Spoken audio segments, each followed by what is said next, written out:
जय जोहार। छत्तीसगढ़ी प्रमुख प्रादेशिक समाचार के संग मैं संध्या तिवारी। प्रदेश में राज्य लोक सेवा आयोग की परीक्षा में साक्षात्कार के अंक कम करे जाही। उन्हें लिखित परीक्षा के परिणाम के संग अवैया परीक्षा में अभ्यर्थी मन के वर्गवार कट ऑफ सूची लिखित परीक्षा के संग जारी करे जाही। प्रदेश में अवैया विधानसभा चुनाव ला देखत मतदाता सूची के विशेष संक्षिप्त पुनरीक्षण कालीले शुरू होवत हे।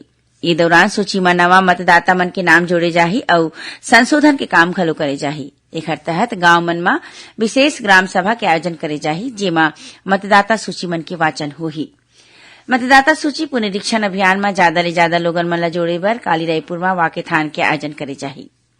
प्रदेश में शिक्षक मन के पदस्थापना में कथित गड़बड़ी के सिलसिला में राज्य सरकार संयुक्त संचालक समिति 10 जिन अधिकारी मन ला निलंबित कर दे हे।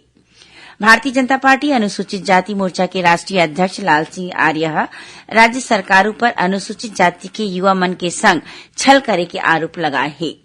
एकर पहले भारतीय जनता पार्टी के अनुसूचित जाति मोर्चा के राष्ट्रीय पदाधिकारी मन के बैठका में आज राजधानी रायपुर में राखे गिस एवं मोर्चा के राष्ट्रीय अध्यक्ष लाल सिंह आर्य, महामंत्री शंभुनाथ टुंडिया, प्रदेश भाजपा अध्यक्ष अरुण साव शामिल हुई। प्रदेश में लइका मन के पोषण स्तर की जांच बर आज ले आंगनबाड़ी केंद्र मन में वजन तिहार मनाए जावत हे।